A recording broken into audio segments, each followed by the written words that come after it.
Hello, everyone, and welcome to, well, my last stream before the closing ceremonies of this mini extravaganza 2023. We're going to be painting the one and only Hondo Inaka from Star Wars Shatterpoint. Upcoming release that you're going to see next year, but a little bit of a sneak preview because mini extravaganza is all about showing the things before the things should be shown. We've got 90 minutes to put some cool paint on this Hondo. My goal here is to do as much work as possible, maybe try to finish him. We're going to be doing the same thing you saw me do if you watched the Empire's Elite. We're going to be using the airbrush, we're going to be using the oil washes, we're going to be using acrylics. We're going to try to finish this guy off. If we don't finish him here, we'll finish him on the closing jamboree, showdown, whatever's going on. So with that, let's just go ahead and dive in and get as far on this happy little pirate king as we possibly can. So you'll see here, I've got my Hondo. I've got them all zenith primed. We're going to dive in and start using a bunch of these pro acryl paints through the airbrush to make everything look beautiful. So my goal here is just to lay down all of my standard base coats, do a little bit of highlighting with that, and then we're going to let the oil washes do their oil wash thing. And we'll go from there. I'm not going to be able to use the airbrush for everything, but I'm going to use it for the big areas just to speed stuff up. So thinking about how I want to tackle this, we're going to go from the outside in. So we're going to start with the pants. And for that, I'm going to use, oh, not that one. I'm going to use some light umber, I think. This was the color I wanted for the pants. Boop. Oh yeah, that'll work great. So we're going to use some of that. Mix that up in the cup. And we're just going to dive right through. Oh, I want a glove for this so that my hand can get nice and sweaty. Come here. Let go, glove. Okie dokie. So I hope everyone had a blast at this mini extravaganza. We're not quite done yet, but we are close to wrapping up. We covered so much stuff. It's been wild to think about. Get my paper towel ready. Tony asked if I was ready to go. I said yes, I lied. I wasn't even close to ready. It's just how it works, you know? All right, there we go. Okay, so we're just going to come in, knock that out. But I know the entire team's had so much fun hanging out in the chats and doing panels and everything else. Really is an incredible time of year for us.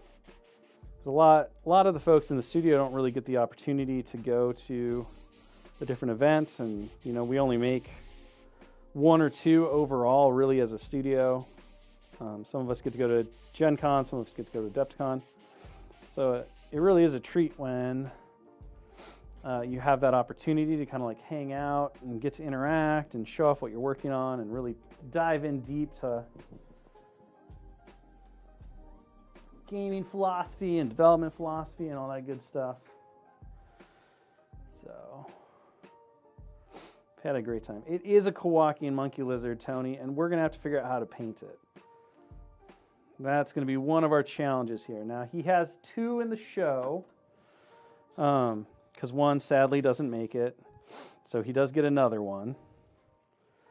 But I think, because this one may wind up gracing Simone Elliott's shelf, since she sadly wasn't able to make it to day 3 today, that we might do some Simone Elliott colors on it and go from there. I need a color that I didn't pull out, so hang with me for a second. I need a little highlight for my pants here.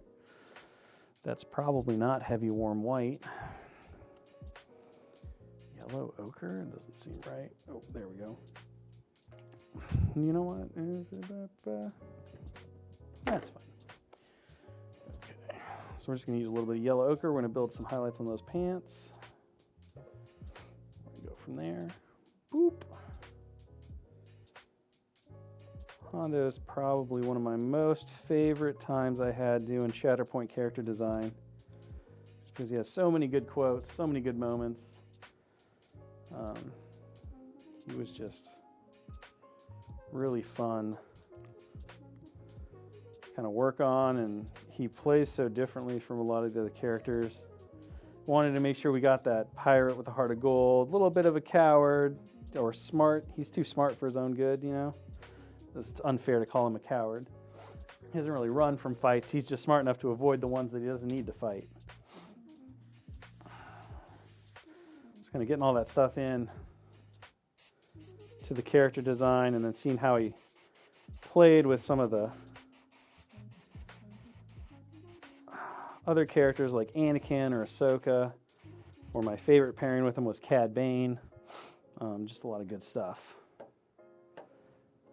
This color here. So, Simone, you can talk all about your Hondo love, not in person, but on the chat, because you were supposed to be here with me.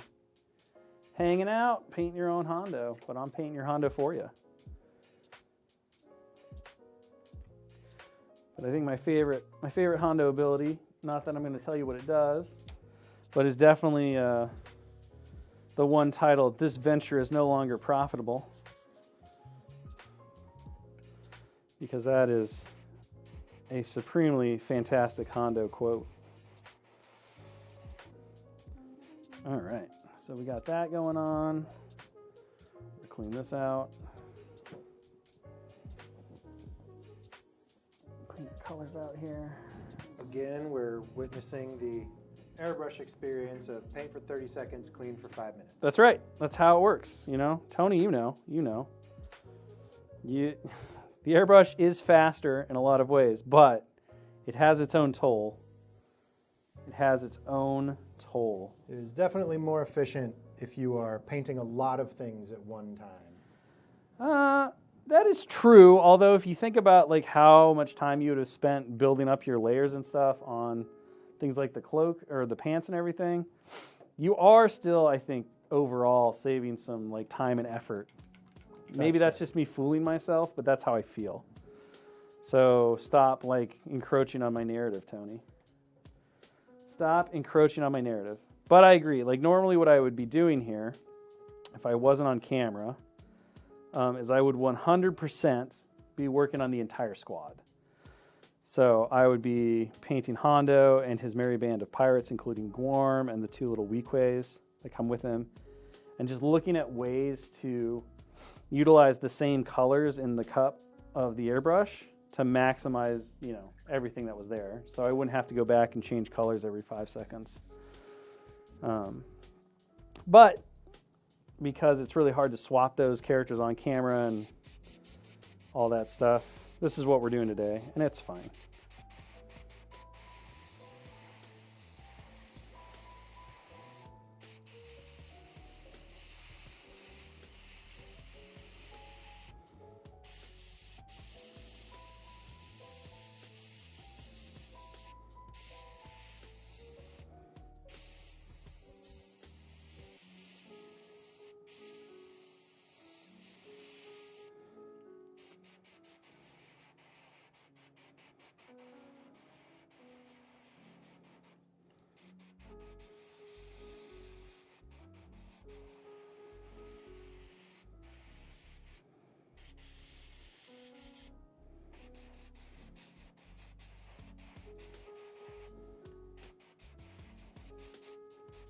A little bit. So just have to be a little more lighter on the trigger. My paint's a little thinner than I meant for it to be, so that's why we're getting a little bit of spider webbing. But this is just step 1 of 2, because we're going to do a couple of highlights here. So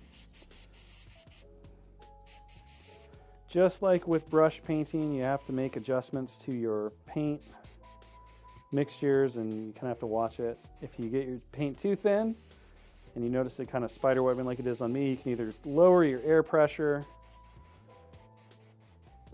you can try to control it through the trigger on the airbrush itself, although I don't know if I have the fine motor skills to do that quite yet. Kind of just power through. Because I'm using water, it's not too huge of a deal. So, oh, no, we did that. But here we go. We'll just really quick. This is the Harder Steinbeck Infinity CR Plus. I don't remember what needle size it has, but it's pretty small. So it makes this kind of like really fine detail work a bit easier, even if you're not as skilled with the brush control as I am. And obviously there's just going to be times where we're going to have some overspray, but that's fine.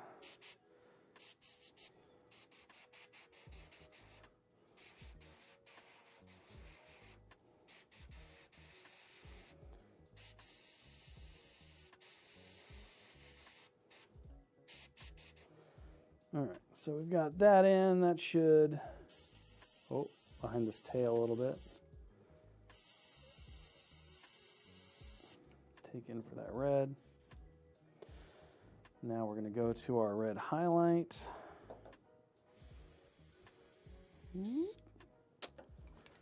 Just going to be this. So we're going to go to, we went from burnt red to pyrite red. We're going to build up some highlights here. Bloop. Add a little bit of water in there. Come on, come on. Drip, drop, drip. So I don't know if anyone watching out there has a favorite mini extravaganza moment, but I'm happy to read and discuss. Was there a fight between? No, not really.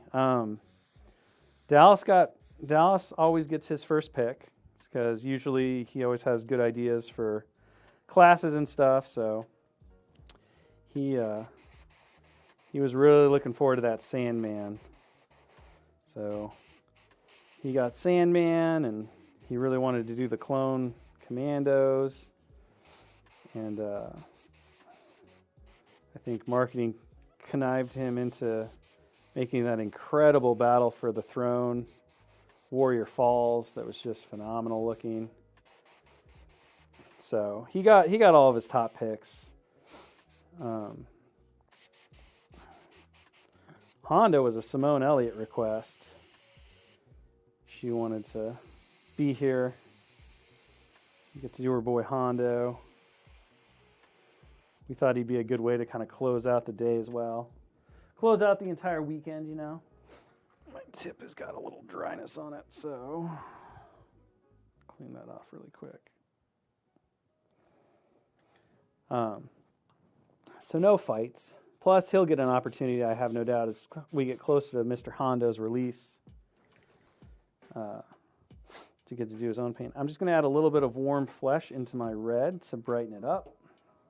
Because, again, I'm going to use my oil washes, which are going to dull everything down quite a bit. So, and by using the yellow nature of that flesh wash, I'm not going to go super into the pink, is the hope. So I'll get more of a salmon red color. Ooh, what is Simone's I Demand This Character Next? That is both an intriguing and terrifying question because I don't know what it is, actually.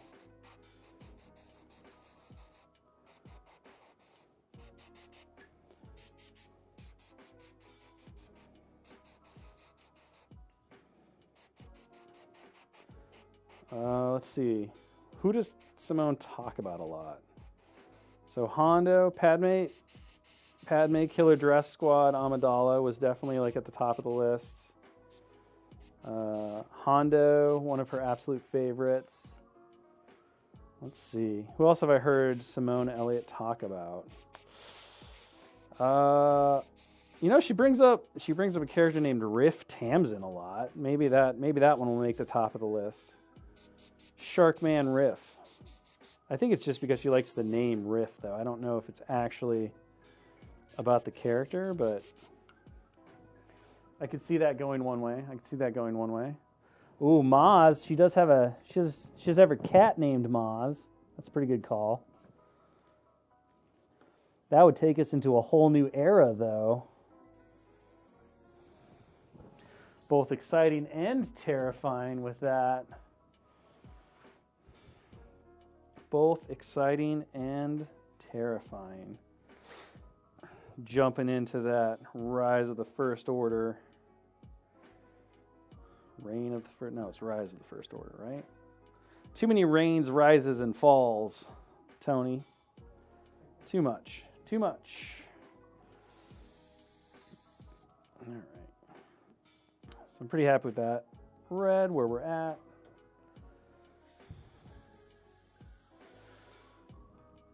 Blow out that color. I'm going to go, I think I'm going to do the armor, the green armor. I'm going to do that with the brush. I want to see if I can do some of this white, though. So the wrappings on the hands and the shirt. I'm going to try to do that with the airbrush. Because even if I miss a little bit, I don't think it'll affect the red too much. Okay, let's see. Just get in there. You know what? We're going to pull that cap off so we can really get close. Am I in the shot, Tony? You just let me know if I'm in the way. No, I meant if I, myself, my own person. Still great. Great.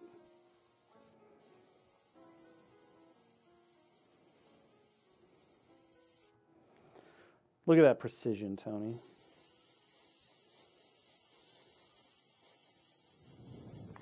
I did hear you talk about the airbrush model. Do you know what nozzle size you're using? It's whatever no. I don't. I didn't change it. So if you look up the Harder Steinbeck Infinity CR Plus, I feel like it's a 0.5 maybe, but I honestly don't remember. It's very small. Let's put it that way. It's very small, as far as I am aware. Which definitely helps when doing like tight areas like this and everything, right? So, because I knew for priming and everything, I don't mess with this one. I have a Badger Patriot 105 that I use for like I use it for all of like the workhorse stuff, right? So,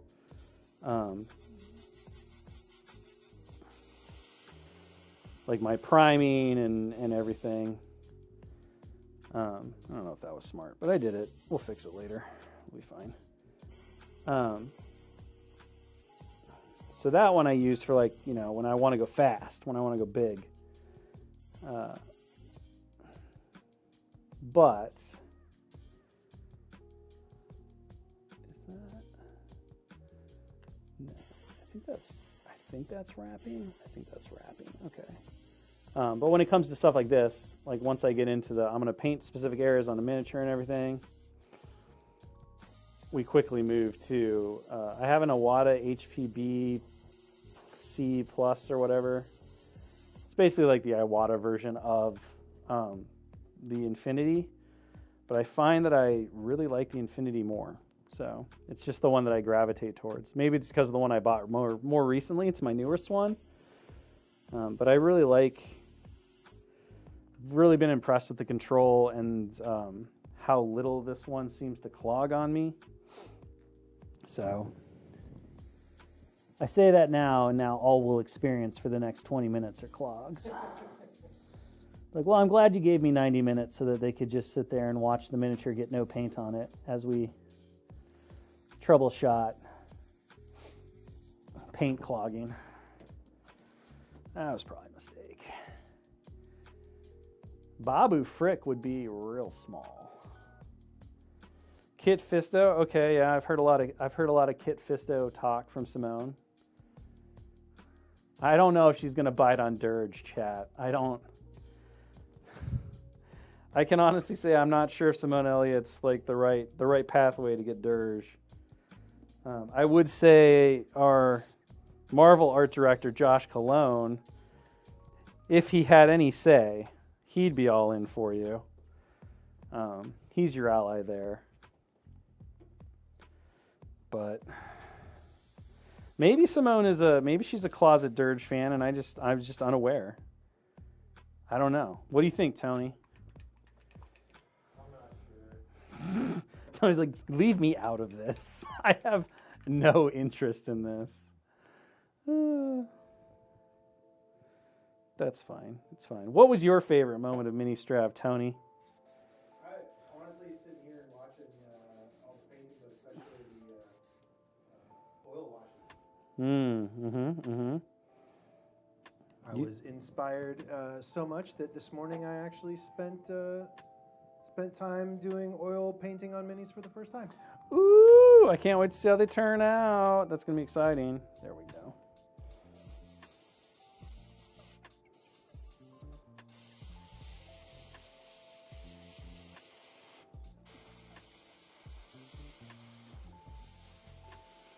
I mean, I know I'm biased because I'm the one who keeps doing it, but I think it's a blast. So I can only encourage you in this next painting addiction.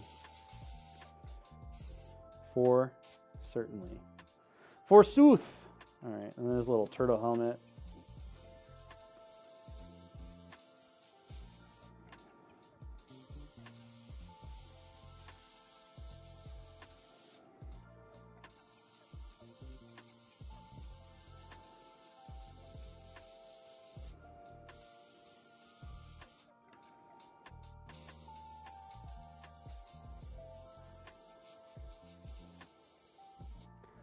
Now I want to know what. Will he be shirt? Will Kid Fista be shirtless? Well, he's only really shirtless when he's swimming, and I don't know if the assumption for I totally missed the collar. Damn it, Tony. Why didn't you warn me about that?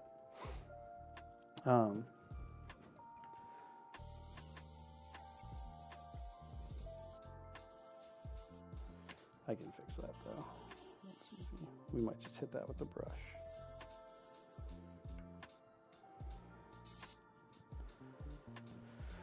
Maybe not that one. Maybe it is that one. My head's probably right in that shot. This will work.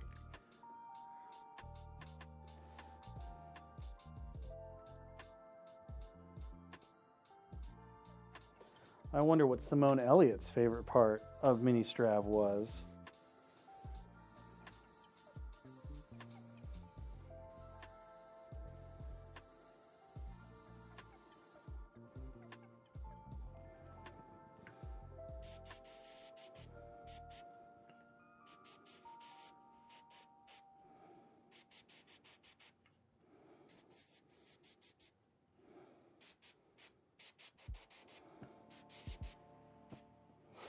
I wonder what Simone Elliott's favorite part was.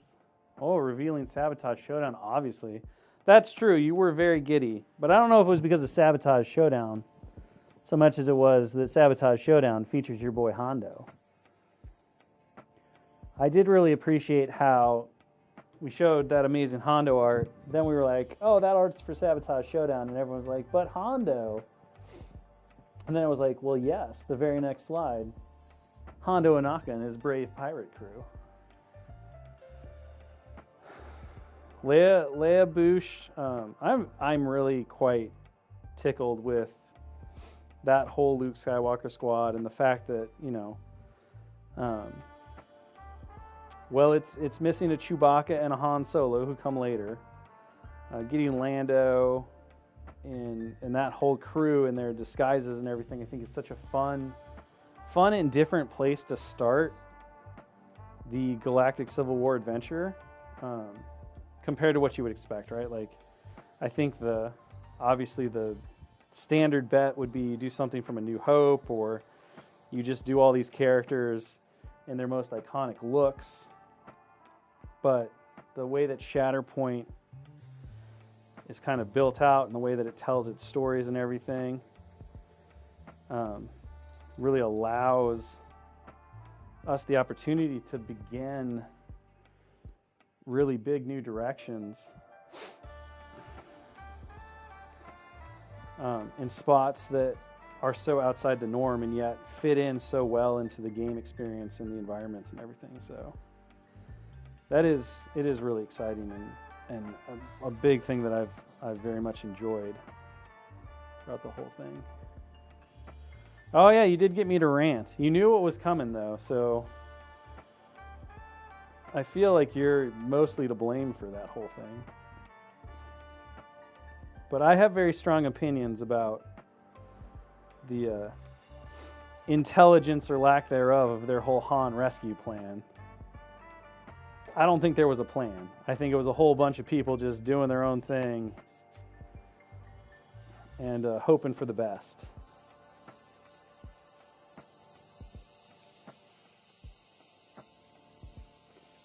Which, to be clear, I would want that scene, or that whole sequence of events, to go no other way, because I find it to be very, very enjoyable. But, based on the merits of, would you approve this plan? I absolutely would not. Not a chance would I approve that plan. Okay, I think I'm done with the airbrush. Is that true? Is that true?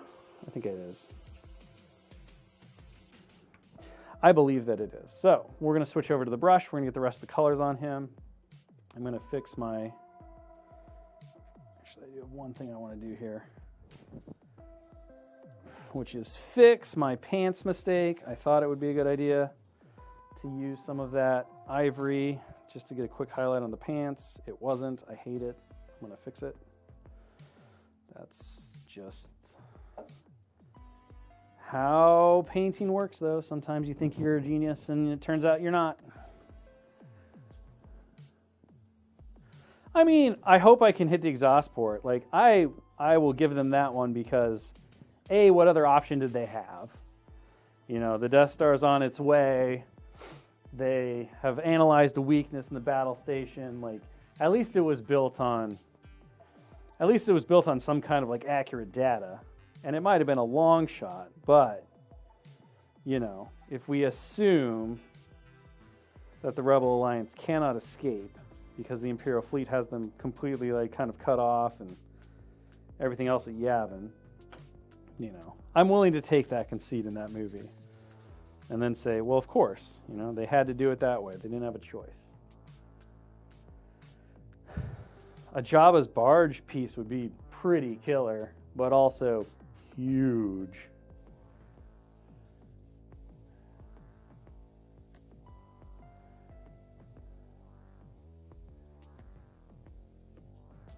Man, you sneak a bomb in. Yeah, probably. He probably been like, I didn't imagine that a little stunt fighter would fly down this shaft.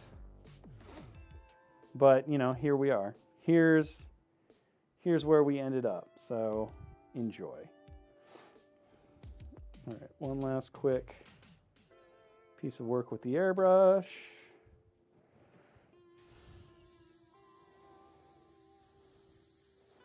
See if I can get away with using a very minimal amount of paint here. There we go.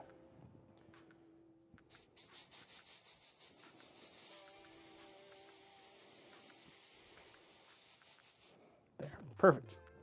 Okay, I'm going to do a really quick cleaning up. The painting stand is actually just a run-of-the-mill microphone stand with a little pop filter behind it. So if you feel like you would really benefit from having this kind of setup, then that is all you would need.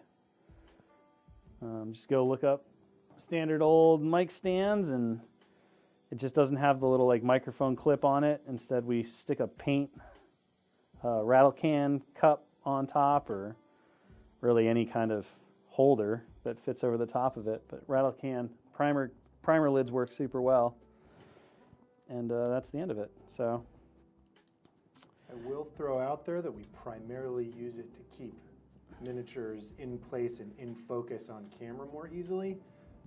It can make it more stable, but it also makes it a little harder to access certain parts of the Mini. So yeah, it's definitely a personal preference on usage.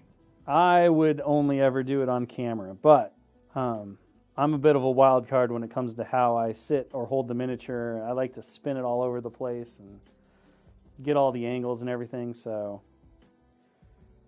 it absolutely does come down to, what works best for you. But it can be really useful to get good posture when you're painting and to hold things in place. And if you need to walk away or whatever, it's right there. So it's certainly not without its uses. Okay. So we're going to leave that. Pull off the sweaty glove. I'm going to get this into here, and I just want to... was this the one that I thought was good? Doesn't really matter. Probably. Maybe. Yeah, sure. Oh yeah, this was the one. Just going to knock in some quick skin tones and the other items that are missing here. We'll get the Kawaki monkey lizard colored up. Simone, I need to know how you want me to paint this monkey lizard, by the way. What colors is this Hondo's Kawakian monkey lizard?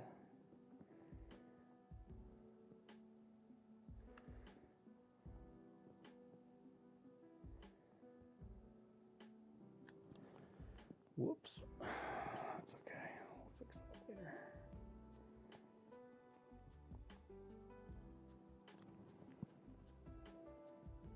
Oh, please hold.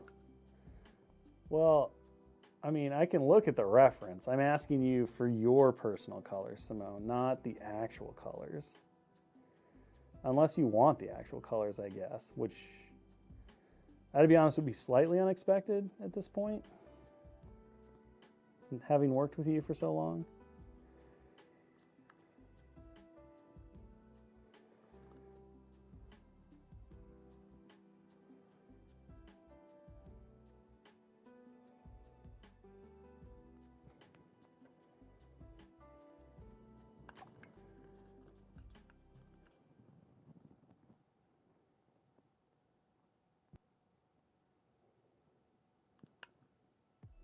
And this, the base that I'm kind of using for his weird Weequay flesh color right now is, what is this called? Advanced Flesh Tone. So we're gonna obviously color this up with our oil washes and everything and bring it a bit more into the darker brown region where Weequay skin kind of sits, but I think Tony and I went back and forth on a lot of the different colors, and this was the one we felt like got closest to what we needed. So, oh, you're a big. I see. Which parts are which color? I only have 90 minutes, Simone. I only have 90 minutes, so just. If we could keep time limitations in mind, I would appreciate it. But I guess, I asked, so it's on me. It's on me.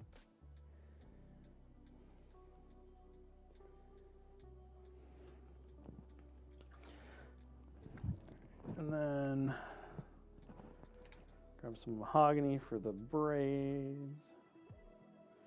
There's a little Weequay here. So I think his hair tails are different than his skin tone.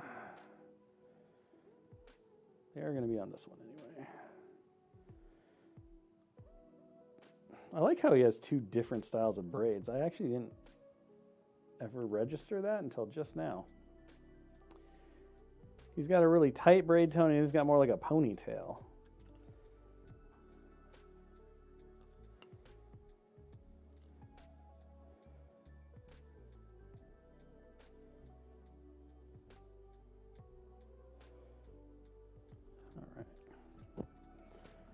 That, and then you just have to do the armor. Oh, yellow with blue highlights? Okay. Yellow with blue highlights. Sure. We can make that happen, I think. Probably, maybe. Question mark? Let's get this green like armor patching stuff that he's got going on here. Head it out.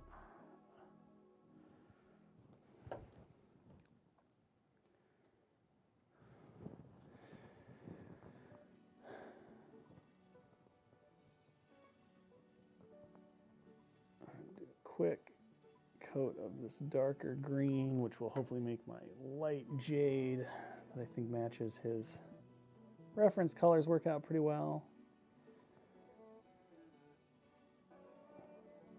Looks like Simone's official color is magenta with blue highlights. Oh, so now it's not pick anymore? Peak? All right. Magenta with what, Tony? Blue highlights. Magenta with blue highlights. Okay. We'll figure out what that means on this little guy here in a second.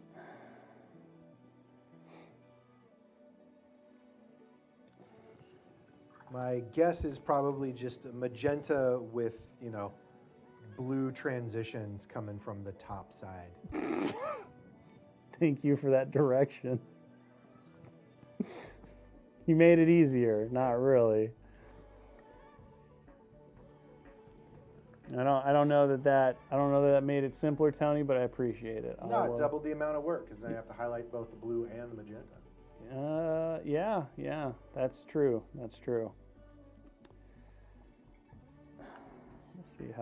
We'll see how we approach this multicolored monstrosity with the oil wash. We'll figure it out. I believe in us. If nothing else, I'll make you get on camera and do it. I'll be like, I don't understand what you're saying. Can you come show me? Could you come demonstrate for the people what you mean, sir? I'm really comfortable over here, so I'm sure you are. I've sat in that chair before. I can tell you, it is one of the best seats in the house.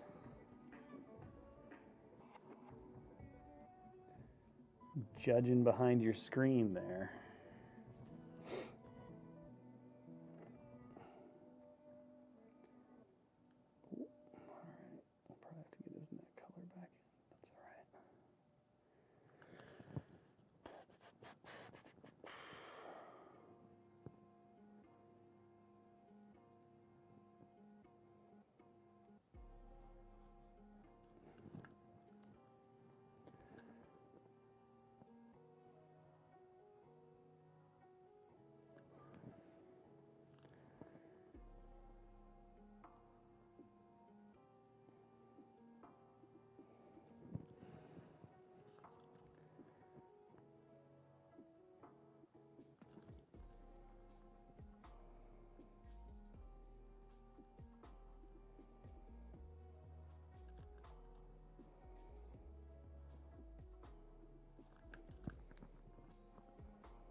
Here.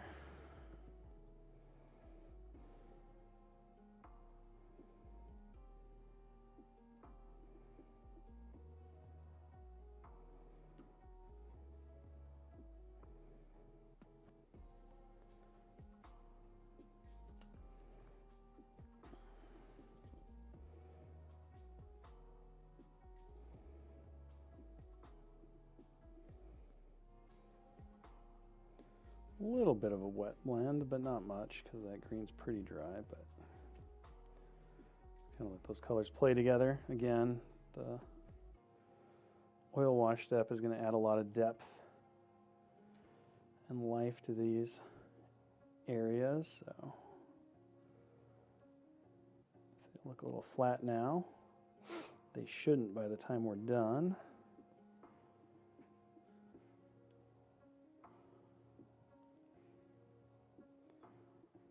Here.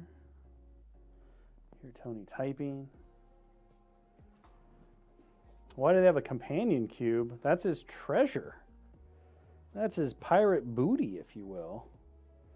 I don't know what's in it, but, the whole crew worked real hard to be able to get that little cube.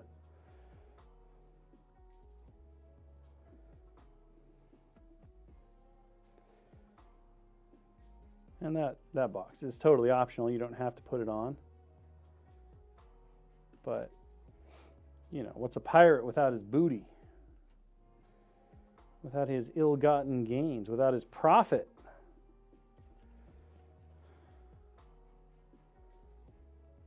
Hondo Inaka is a man who does nothing if there is no profit in it.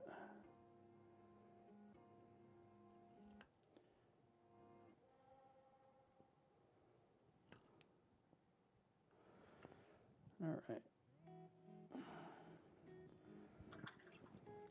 I think we're pretty close to moving on to our next step here. I just want to get in here.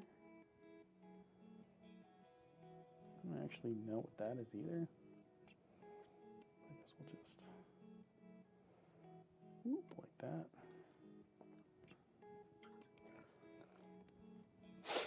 All right. Now we got to do the monkey lizard really quick, I guess.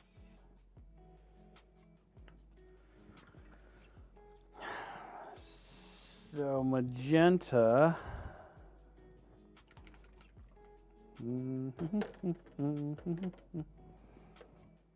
That's purple. That's burgundy. I know there's a magenta. That's not dark magenta. Oh, yes. This is just pink.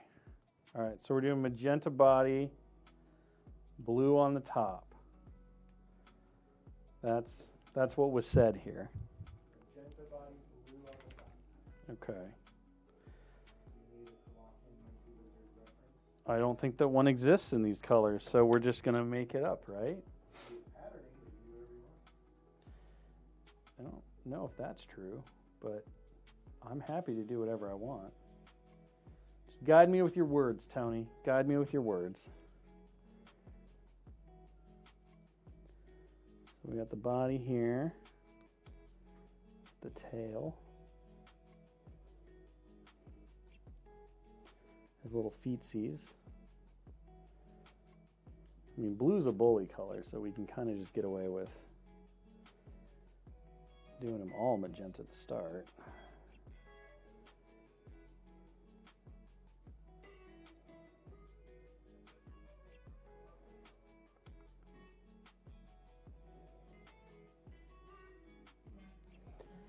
Go from there. Oh, goodness. Look at that. Look at that little man. Isn't he a treat? Well, we're not doing any of that.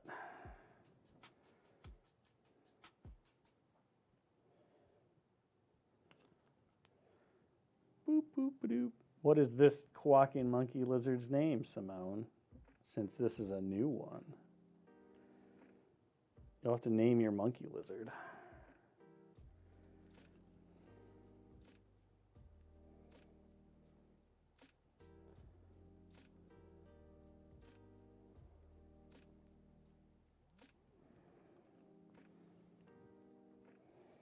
Oh my. All right.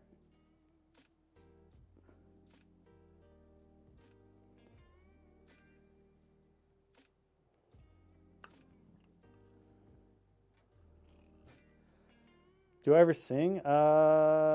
Sometimes. Not usually though. Not like Dallas. Dallas has a song in his heart all the time.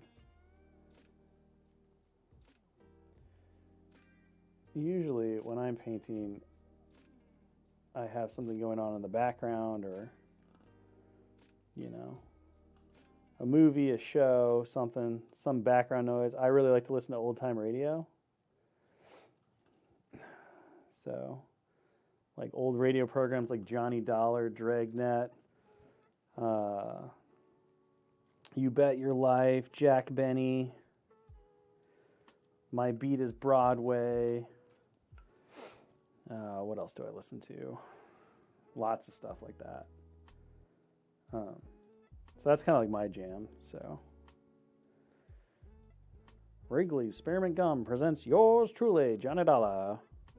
Recorded live in Hollywood. At insurance investigation, he's simply a whiz. At filling out his expense report, he's an absolute genius. Join us now for yours truly, Johnny Dollar, featuring Bob Bailey in the title role. That's more of my painting life right there. It's a lot of that.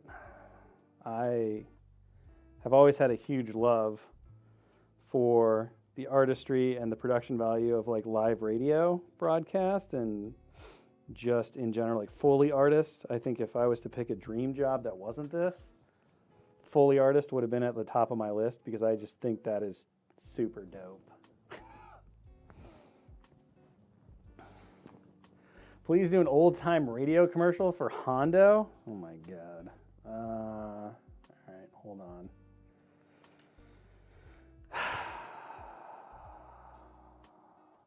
It's time once again for the Pirate King, Hondo Anaka, High-Flying Galactic Adventures.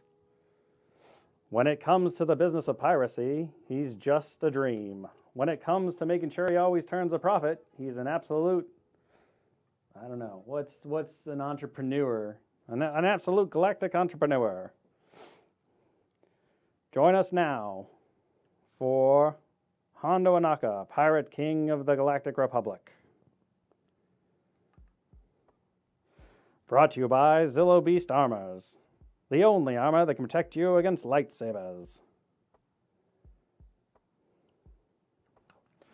When last we left our hero, he was in a tight spot, having been captured by the nefarious Count Dooku.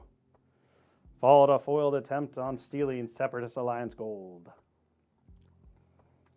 All right, we gotta do the goggles. Really quick.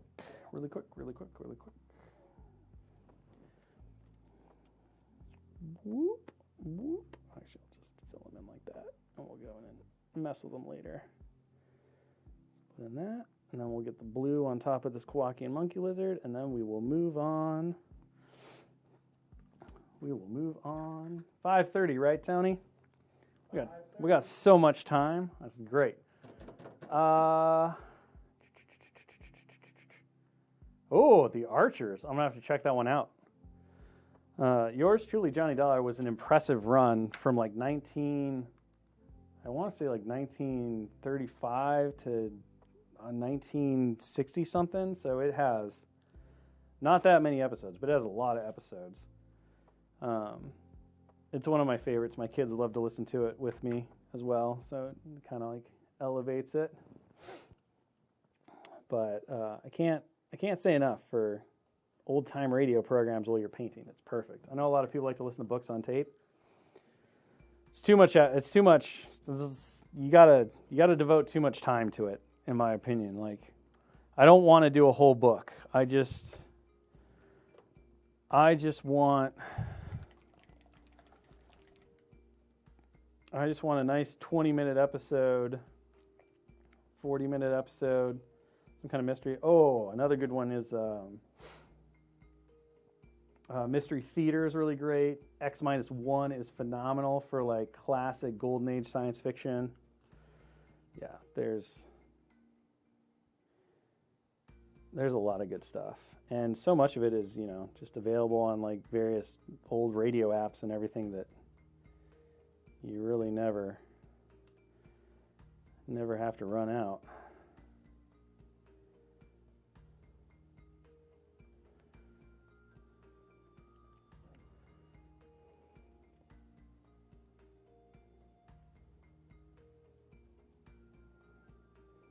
Just making up this patterning here. Mr. Kowakian monkey lizard.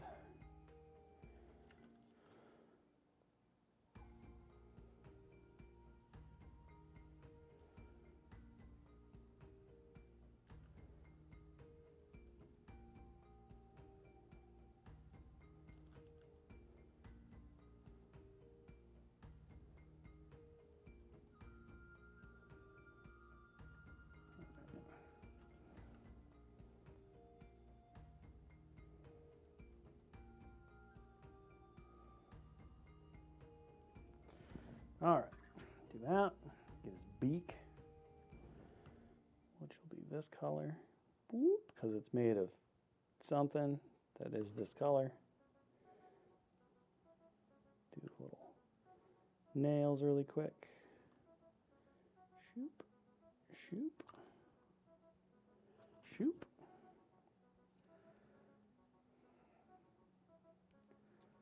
He did have a flying saucer in Clone Wars for sure.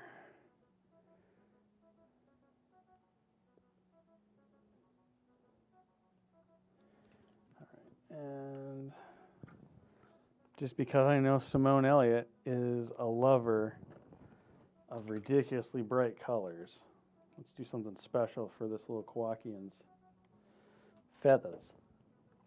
His tuft, his mane. Channel my inner Simone here for a second. What's better than magenta and bright blue? Neon green. You know it's true, Tony. I don't hear you stopping me with your art direction. You've just accepted this work now. Dallas is going to be so mad at you when this goes on a box. He's going to be like, what were you thinking? You'd be like, I don't know. I just didn't stop it. He'd be like, Tony, you got to stop it. Rein him in. This Nickelodeon nightmare will not stand.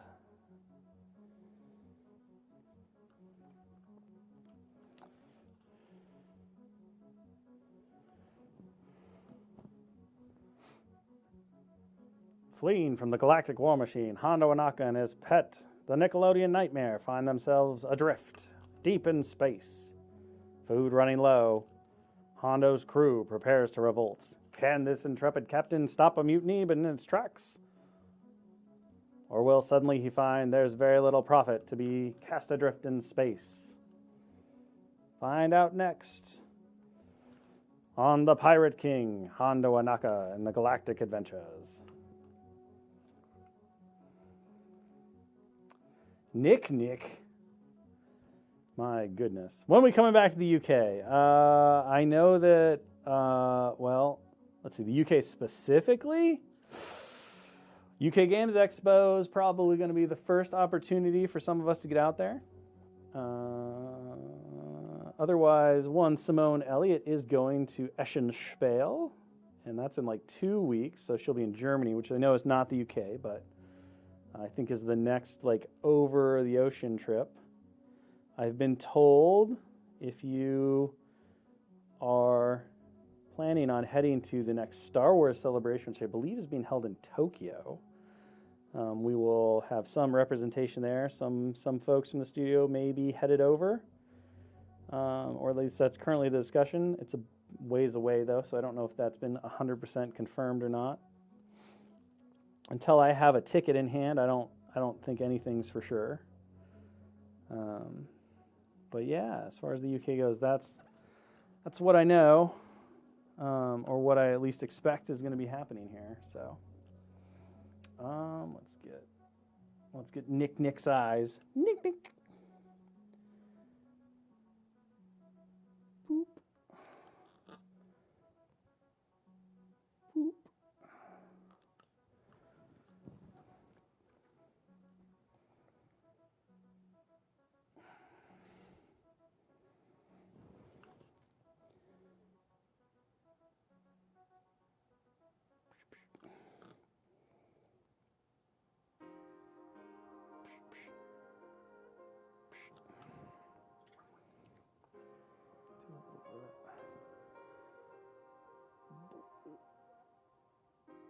Top of his eyebrow here. There we go. All right. Well, I could spend way too much time futzing with this little guy, but I think we need to move on. Boondoggle.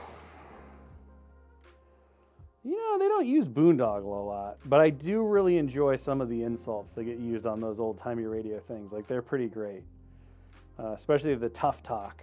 Somebody starts acting tough. And I always are like, I should remember this. I should use this at some point in the office, and then I never do. Okay, let's get into our oil washes now. So, I have a bunch of different colors here. I've got alizarin crimson. I've got Mars black. I've got indigo. I've got burnt umber, and I've got turquoise. I'm going to do some mixing and stuff to kind of get these together into different amounts. So for example, like the turquoise is a little too bright to be used as an oil wash for where our green is, but if I grab some of our Mars black, I can create a chromatic black that'll shade it down kind of nicely. That's going to be pretty good. Maybe get a little more turquoise in there. Yes, yes, yes, like that, like that. So we're going to just start mixing in our colors. And this is, you know, like all things, but especially with oil washes and stuff, you don't need every color under the sun. You can just do some color mixing to get the results that you want. With the pants, we're going to do some of this umber. We're going to do a little bit of this Mars Black. I want all of my oil colors to be darker than one would expect, because their point is to shade and add depth and richness to everything. So something to remember when you're looking at this stuff.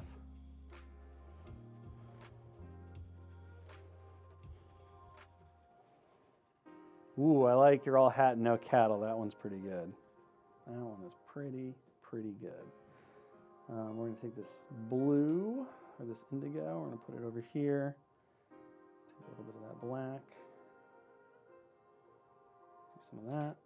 And then that, a bit of this red, or this crimson, I should say. This alizarin crimson. A lot of this alizarin crimson. We're going to make that for the cloak. And that should, for the most part, cover us on everything we need to do here.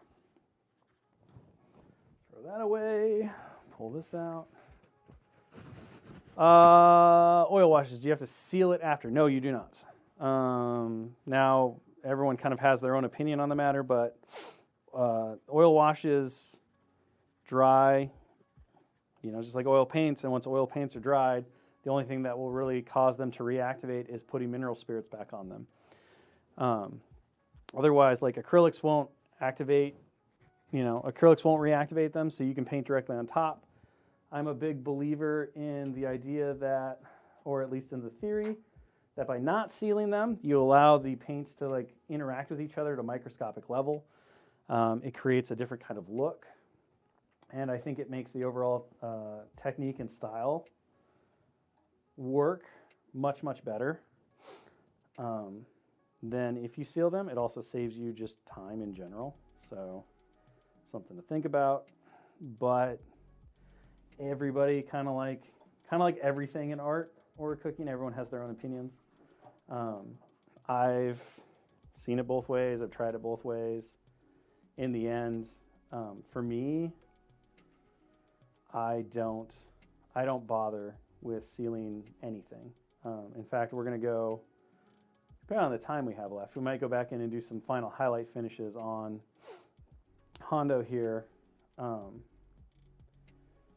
see how strong that is. It's pretty strong, but I think it'll be okay. With the acrylics just to finish them off. So you do not need to seal. Like right now, we just went straight from our acrylics to this. The one thing to keep in mind, if you're working this fast like we are here, is that paint from an airbrush isn't going to dry or isn't going to, you know, completely cure as fast as even acrylics from a brush. And even acrylics painted on with a brush, they take up to 24 hours or more to cure. So I think a lot of people, when they try oil washing or they do these techniques, and they're like, well, my acrylic paint got stripped. You know, I was doing the stuff, and it seems like the oil wash like pulled the paint off of what I was working on, the acrylic layer underneath. And the reality of the situation is that it's probably not the oil wash that's doing it. It's just simply the fact that the paint underneath, that acrylic paint, hadn't cured completely. And so the act of, you know, cleaning off the oil wash with all the rubbing and everything caused it to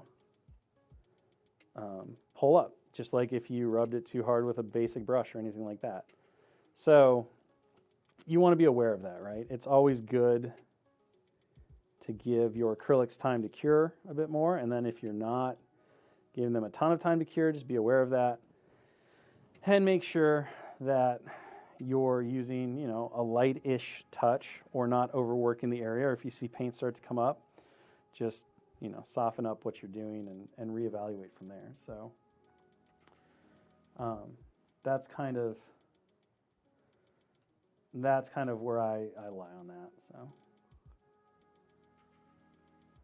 but oil washes by themselves, there's absolutely nothing to be afraid of when it comes to them and how they work. They're actually way more controllable and safer to the overall like final product than acrylic washes because they can be removed with mineral spirits. So, you know, you can subtractively paint with them. You can completely get rid of them if you don't like the effect that you got.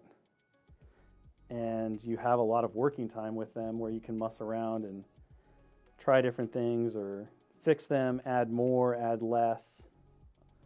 Whereas with acrylics, like once you put it on the miniature, you're kind of stuck with what you got. You have a tiny amount of time to really affect anything, and then that's about it. So, like for instance here, I got a little bit of my oil wash on my shirt. If I really cared about that, I could just grab some of these white spirits, and I could pretty easily just start blending that stuff away. And I mean, you'd have enough time to make a sandwich and come back. I do. And remove it. Whereas if that were acrylic, you'd have seconds. Yeah, you really have you have no time. You have no real margin for error, and you know, it's just the reality of the kind of the reality of acrylics in general. But it's one of those things where not only do the oil washes give you that kind of working time and everything, they also provide these other benefits that, when utilized properly, can be pretty huge. Like, for example, you can just go in after you do your oil wash cleaning and just start highlighting with oils, and it'll be like a Bob Ross painting, right? You'll have this nice wet surface to blend on, and you can really maximize the oils and everything. We did that on Darth Vader at the start of Mini Strav. I kind of showed that technique with the oil washes. We hit Vader with a bunch of oil washes, cleaned him up, and then immediately dove in and started using more oils to do some highlighting and everything. And they blend perfectly smoothly on the miniature because it's wet on wet. So if you ever watched a Bob Ross video or the way that he painted, that was really like part and parcel of his technique and how he approached stuff. And that's how he got so it's such amazing blends so easily all the time, right? Was part of that, like opening up and making oil painting or just art in general really available for people. So if I want to get started doing oil washes, can I use my acrylic brushes, or do I need to buy a whole new set of brushes? So you can't flip back and forth, unfortunately. Like once you kind of start using a brush for oil washing or oil painting, that brush's days as an acrylic brush are over. So obviously the best thing to do is you can go in when you pick up oil paints and stuff. You don't need fancy sable brushes at all. Like you can use the cheaper synthetics, and a lot of times those synthetics work way better anyway for oil paints. You can of course use your acrylic brushes that have died, have passed on. You know, they're no longer quite good enough for painting fine details with acrylics, which is what you'll see a lot of these, like my Windsors, right? The only reason that I'm using these Windsors is because they're brushes that I would not feel good about using for my normal painting, but for oil painting, they still work great. And it's just a cheap, easy way to kind of give new life to brushes that otherwise would have made their way to the trash at this point. And, you know, as hobbyists, right, we all have probably tons of brushes lying around that we can't quite bear to throw away, but every time we grab a brush to paint with, we're like, not that one. You, sir. I can relate, yeah. Yeah, it's just like you look at it and you're like, nope, not you. Nope, it's not your time. Yeah, the typical brush cycle goes from precision brush to base coat brush, and then like a faux dry brush, something that, you know, water mixing brush, and sometimes even a glue application brush. And then by that point, it's about time to retire it. Yep. So in this case, if you start getting into oil washes and stuff, instead of going to a glue brush or a base coat brush, you can just kind of like promote it, quote unquote promote it, to an oil wash brush or even an oil blending brush and things like that, right? Like some of these brushes I use when I'm painting with oils and I'm doing my blending or I'm doing my applications and all that. Like they work perfectly well either way. So, but end of the day, right? You can go grab like a huge pack of brushes for synthetic, like oil brushes for $2.99 or whatever, and they will apply these oil washes and help you mix your paints and everything just as easily and perfectly as the finest of sable brushes, because it's just not the same thing. It's not at all the necessary requirement for the stuff. So, all right, we're gonna do this, we're gonna do that, we're gonna get in there. Get this monkey lizard going on. Tie everything together with these colors. So at this stage, you're just kind of like, obviously I'm using a bunch of different color washes, right? So I'm trying to be aware of which areas I'm going with what. It helps if, in honesty, I could just use black for everything, because black's obviously going to shade everything. But I'm trying to be a little fancier here and keep my oil washes in similar colors. So using that alizarin crimson for the cloak and everything else with my blacks. But you want these things to be dark. Again, it's a shade wash and all of that. So you're looking at trying to deepen the colors and enrich them and everything. But you can absolutely just create a black oil wash, put it over everything, because black will shade everything, and call it good. So keep that in mind too, right? The two most commonly used oil washes, or the things you'll use the most, period, are going to be brown, so like a burnt umber, and a black, whether an ivory black or a Mars black, a lamp black. Any of those will get you probably 90% of the way into oil washing, and they'll work for every color. They'll cover all of your needs, and it'll look really good once you're done. So it doesn't take a lot, and I think that's one of the really great things, is it can be very cheap. Talk about the different types of oil paints, because there are different grades. So there's student grade, which has the lowest amount of pigment. I don't recommend student grade paints. They'll work, but they don't work as well. There's mid-grade paints, which are kind of the amateur paints or the standard paints. Those ones are great for oil washes because they have a good amount of pigment, but they don't have so much pigment that they stain crazy. So 90% of your applications, you're going to be really great with those middle line paints. And then there's artist grade, which have the highest amount of pigment, so they're really strong and vibrant and colorful. But when you're using them for washing and stuff, they stain heavily, so they have a stronger effect on the overall piece. And they are the most expensive because they have a high pigment grade. So, unless you want to start really getting heavily into oil paints and everything, I don't know that you need, or it's even beneficial to really start diving into artist grade paints, but it's personal preference, like how much are you thinning your paints, what are you trying to do with them, all that stuff. So I'm not going to say it's wrong for you, but it's definitely not where you need to start, right? You can very easily start really inexpensively and start exploring and trying it out and learning what works for you and what doesn't. The only other thing that you have to get is mineral spirits, white spirits, depending on where you are, either mineral or white. And those will be a huge component of obviously getting the paint thinned out and being able to do all this stuff. So this is our mess, right? If I had done this with acrylic paints, I would feel a little nervous. We would be in a bit of trouble, I would think, at this point, because obviously there's no way to remove those acrylics.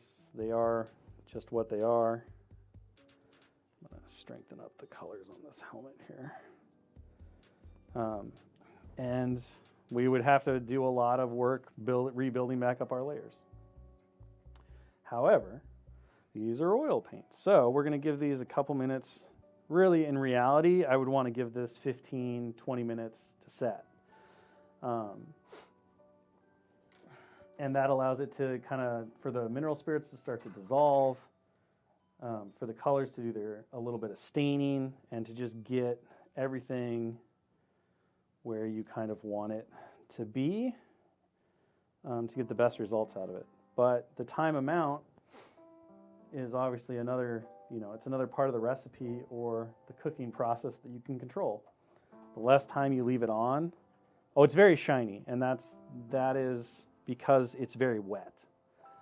The mineral spirits right now, like this is still all wet and liquidy. And oils do typically dry a little shinier than most acrylics, so if we just left it this way, once it was completely dry, he would probably have a little bit of a satin sheen to him. Paints dry differently. But the primary reason that he's shiny is that he's still super wet. So that's what you're seeing right now. But if you leave the paints on there for like 5 minutes, you're going to get less of a stain effect than if you leave it on for 20. 30 minutes is kind of like it's kind of like the max. Leaving it on longer than that doesn't really get you anything. The staining effect is kind of done by about that 30-minute mark, according to most people, and that's just kind of the way that it works. Another really neat thing about the oil washes, or just oil paints in general, is that it's a great way to go back to things you finished. Some people are like, I'll go practice on some older miniatures. You can use this technique to go back and enhance miniatures that you finished painting because you've done all the work, but now the acrylics will give you that nice little pop. And you can get some really great results really quickly. So there's a lot of stuff that you can do with oil paints that make them very versatile and very easy to work with, not only on new stuff, but on old stuff as well. We're just going to dive in. We're going to start cleaning this guy because we only have about 15 minutes left. So this is a bit quicker, just remember, than what we would have wanted. So good old makeup sponges and Q-tips. I'm going to use cotton Q-tips, even though they leave fuzzies behind, and it gets everyone mad because I feel it just makes my heart a little less heavy at those being thrown away than kind of like the really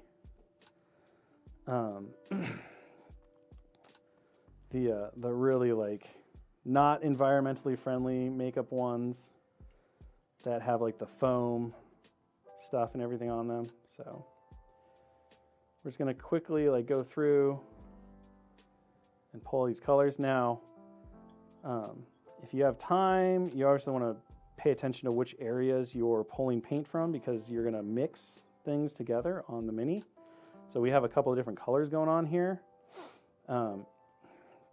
Normally, I would just be aware of where I was taking or where I was using my makeup sponge to ensure that I wasn't getting cross-contamination, because, the oil paints are going to blend together on each other. So you do want to be aware of that. But most of my colors are very similar, that I'm not too freaked out about it right now. And then working top to bottom also is really good, because what it'll do is it means that your makeup, your sponge, your cleaning apparatus is going to pick up more and more paint the further down you go, right? So we normally want things to be lighter on the top, darker on the bottom, because that's how sunlight works. That's how zenithal light works. So if you're pulling all your paint off the top and leaving a lot more at the bottom, it'll just create a much more natural light to shadow. The oil paints that I'm using, I have Gamblin, Williamsburg, Master's Touch, and Winton or Winsor Newton.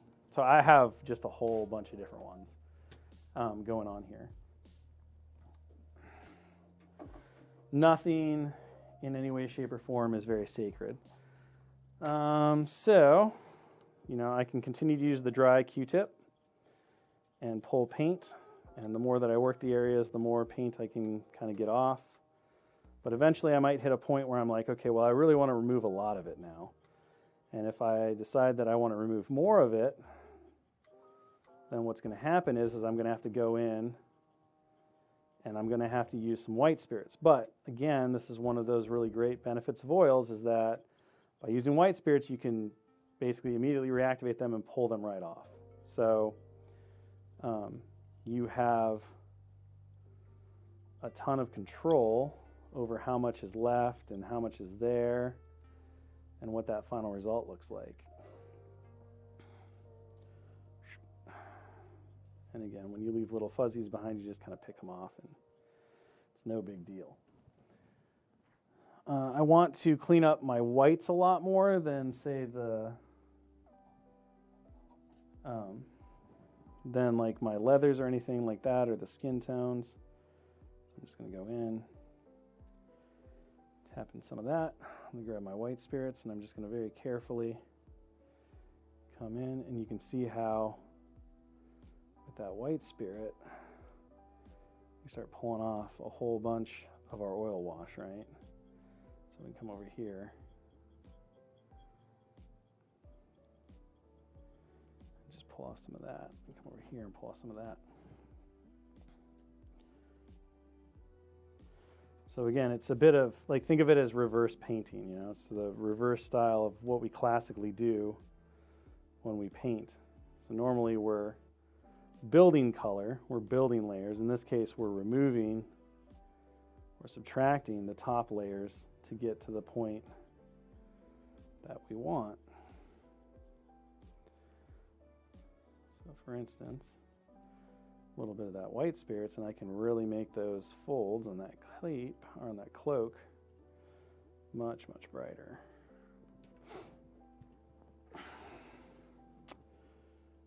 And so you do have to be careful, because you can pull up literally all the wash, and that's not what we're aiming for here, right? But through a little mixture of the spirits and dry Q-tips and everything else, like, you can adjust these colors to whatever you're looking for.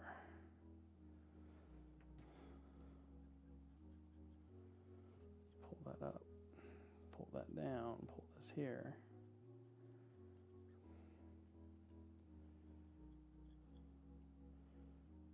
And let's say that we just want to do more. We can always go back in and we can add additional, additional oil wash if we feel like we need a bit more. Or we can take a brush and grab some of our oil paint, maybe. And let's just work in.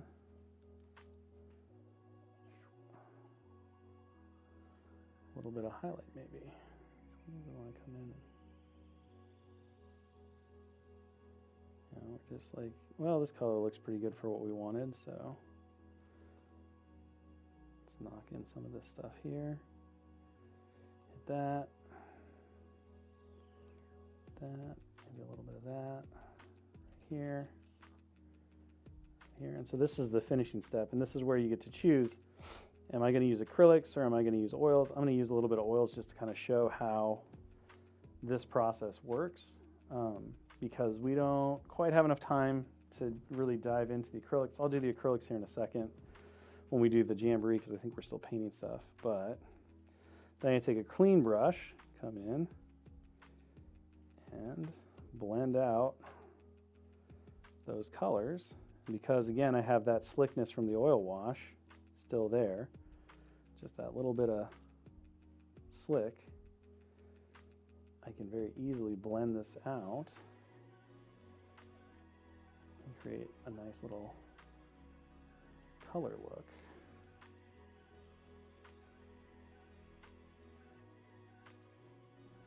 And you can take that even further with some white and all that good stuff. Or maybe I go to my brilliant yellow pale.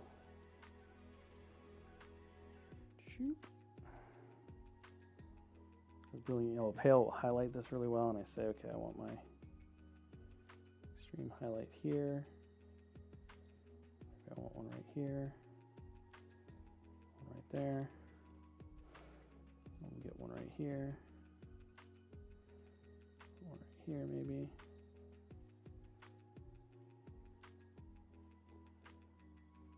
One over here, and like I did a little whoopsie right there, but I can fix that too. You're gonna wrap it up, Tony. All right, well, let's just finish this little like green highlighting so I can show kind of how quickly and easily you can do this final little pop step with oil paints, right? So I'll mix those together and blend those out. And then with our clean brush, we just come in and scumble it all together.